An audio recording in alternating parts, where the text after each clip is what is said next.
When you think of the Warriors and their dominant season, you naturally think of Steph Curry. Their second best player is Draymond Green, and he's received some criticism for taking advantage of playing with a transcendent player, as if he would not be able to fill up the stat sheet the same way without him. While this may or may not be true, I decided to look at his assists and how he was getting so many of them.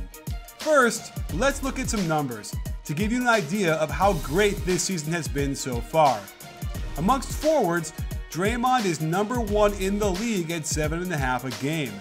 The NBA considers Tyreke Evans a forward, but I don't, so Green is almost 2 assists per game higher than the next forward on this list.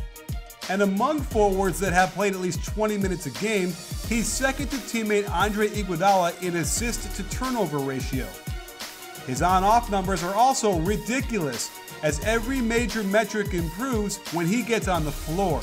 Of course, there is a Steph Curry factor involved here, since he has almost 6 times the number of possessions on the court with Curry than without.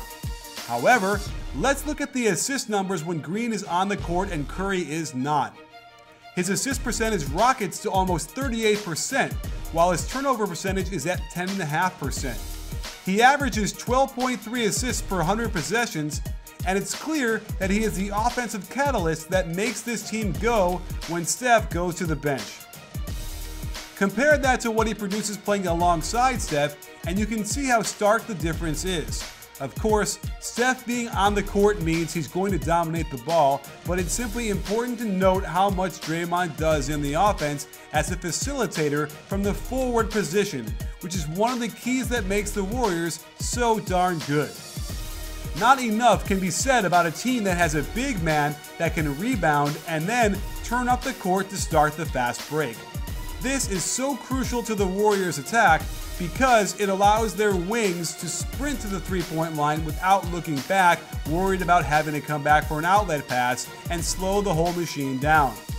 Not only does Draymond possess a very solid handle, he's got a great motor and can beat guys his size down the court. And then we can talk about his vision. He can dribble at full speed under pressure with his head up, spotting cutters and open three-point shooters with ease. And this takes so much pressure off Steph Curry that allows him to be a roaming sniper off the ball often. While teams have a hard time matching up with the Warriors in the half court, it's when Green is coming down the court with a full head of steam that makes coaches cringe and sweat. It's always a favorite play of mine when the forward snatches the missed shot out of the air, all 4 of his teammates take off down court, and the forward pushes the ball on a speed dribble to a great shot for one of his teammates. And his stellar defense often leads to forced turnovers by the opponent, where Draymond can then instantly push the ball up and set up a teammate with an open shot. Even if it isn't a fast break, when Green can simply bring the ball up, you can see the command he has over the game, getting guys in position and cutting to the right spots, as well as finding ways to get into the lane and hit open teammates. Of his 254 assists, 60 of them are on the fast break, which is a 37.7% assist percentage, compared to 29.9% in the half court. Getting back to benefiting from being on a team with so many good shooters, of course, he does get his share of ho-hum assists by passing to Steph and Clay coming off pin downs, hitting shots that are so contested it doesn't even matter what the defense did short of blocking their shots. There is an important matter of timing and accuracy, and Green does consistently make the good pass to enable the Splash Brothers and company to smoothly release their shots towards the hoop. And it is a marvel to watch the Warriors ruthlessly run their offense with great spacing and execution, and this is certainly something Green is benefiting from greatly. Interestingly, there is a very small fraction of assists garnered from the pick and roll, and of his last 125, almost none involve a ball screen for Steph Curry.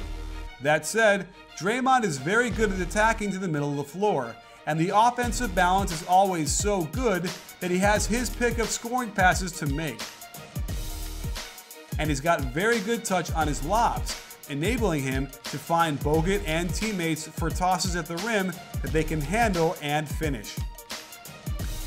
And the most devastating way the Warriors run their offense is in the post. And Draymond gets a whole lot of his assists by commanding low post position and watching his teammates execute some variation of a split near the elbow.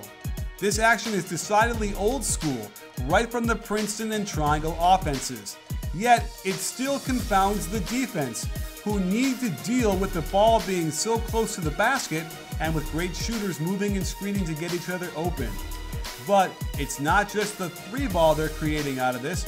Green's excellent vision and touch allow him to find cutters to the hoop, right on the money with perfect timing.